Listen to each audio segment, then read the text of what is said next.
back again. So this is, I think, the third part. Yeah.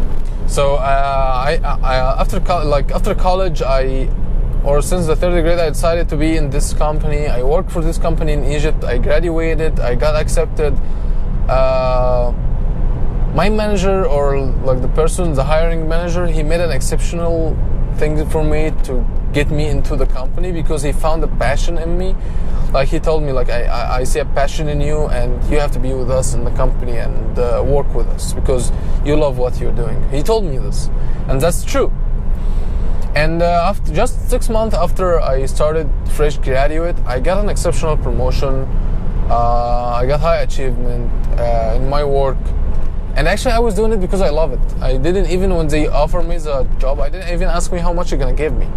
I didn't ask them how much is they gonna give me.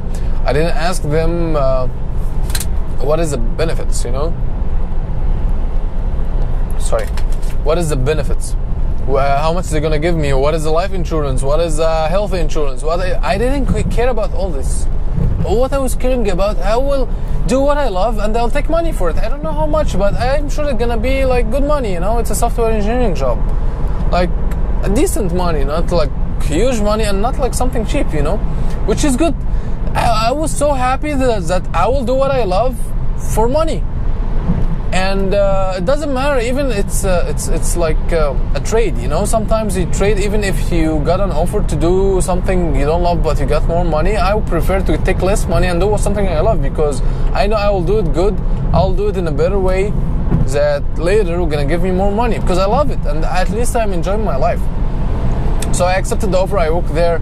I had an exceptional promotion after 6 months. After a year and a half, even I will tell you something.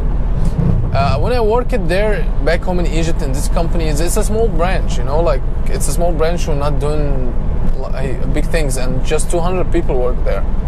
And I know the headquarters is here in California in the US. And even before I graduated or start working in Egypt, that was my plan to be here. Not in the US, but in the headquarters of my company. That was my goal. That was my objective. That was my dream job that I had since I was in college, which is really, really hard to get. And if you lived in Egypt, it's a third world country. It's really hard to move from an Arab country to the US and get a work visa. It's really hard. Like, people didn't believe I was actually able to do that, or when I achieved it. And I'll come to this at some point, like why people didn't even try, because they didn't even try to get this job here because they think that there is no way to do it, then they didn't even try.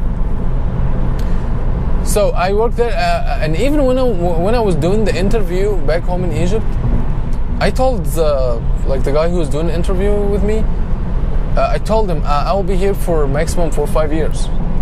He told me, okay, what after this 5 years? I told him, I don't know if I got what I want, which is another job somewhere else in the headquarters especially. I'll be there, and I will live here.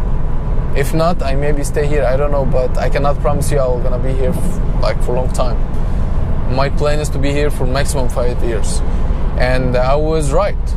I moved here after like 2.5 years or 3 years working there. 3 years I was here exactly. So and when I came here and I had the interviews, my plan was like, it's my dream job here. Like when I did the interviews, I remember I was telling the people who was interviewing me, this is my dream job, and that was true. They can see the passion in me of I want to do this job. I want to have what I'm doing right now. I was enjoying it so much. And I want to keep doing it.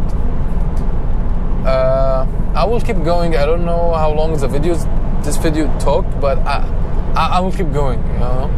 So I remember back in 2012, I came here for 5 days when I make a lot of interviews online. Then they told me to come for personal interviews here. In 2012, I came in June 2012 for 5 days. It was the first time ever I come to the US in my life, and then I started to have this feeling of I have the chance in my hand. I have to do whatever it takes to get this job. If you're so the movie The Pursuit of Happiness, that was my feeling like Will Smith. Like I was like, I didn't suffer from what he suffered. Like he was having a hard life, but I was have this passion. I want to get the job, and I will do whatever it takes to get it. It's a life or death for me to get it, you know. And 5 days, one day, full interview day, like more than 11 interviews continuously. And I made the interviews, and I remember, like, I had a lot of it. Like, I talked to several people, but I remember one of the high managers who was talking to me. I told him, like, this is the right job for me.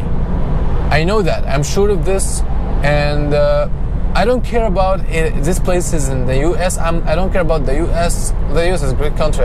Don't take me wrong. I did say this to the manager. I told him, like, I don't care where it is. I know it's hard to move here. I don't care where this place is. Take this place and put it anywhere in the world. I will go there because this is the right place for me to work.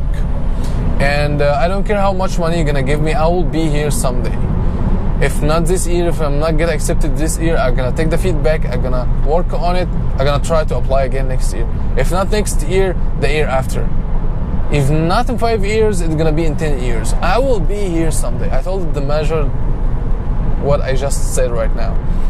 And she was like smiling and amazed that I have this passion and I'm sure of what I want and I will be there and I have a decision. And I did say it in a nice way too, not in a bad way, like I will be here, you know. No, I was smiling. I said I will be here. This is the right place for me, you know. I don't know any other place I can work there.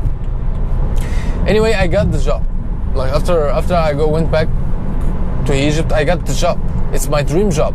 It's the job I always dreamed of, and I got it, you know. And I waited for the visa. They called me and they told me that they accepted me after a week. After I went back home after a week, I remember this day when they called me. I was at work back home, and I took the phone and went out in the street to talk. And I talked to them, and he told me, Esser, I want to tell the HR guy, Esser, I want to tell you congratulations, you are accepted. I didn't believe myself.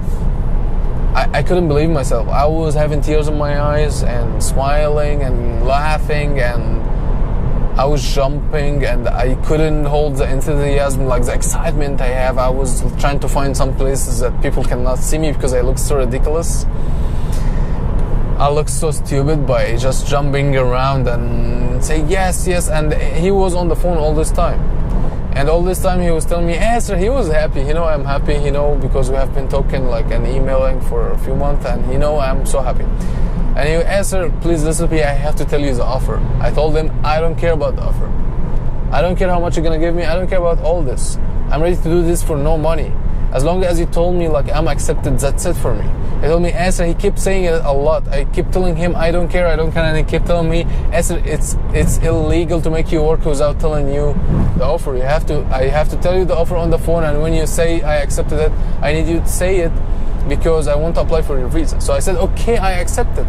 He's still telling me, but I still have to tell you. So okay, go ahead, say. So he starts saying a lot of things that I didn't even remember what he said.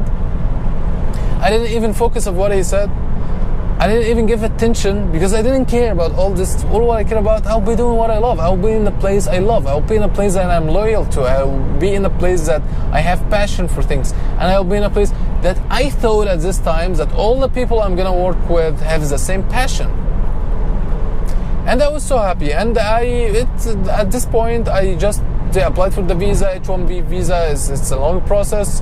It takes a year and a half, and I waited till I got the visa, and I came here in October 2013. So that's a very, very, very long story that I make it so short to go from the point how I came here. But the thing, before I end up, I finish this video, the only thing I remember that this vision of me being in this place I am working at right now, I was watching videos for people like employees working there. I will see the place and I will say I will work there. I was saying this, I will work there. I will sit in this chair. I will sit in this offices. I will be there. I will talk with these people. I will see them in person. I will be like them. Okay.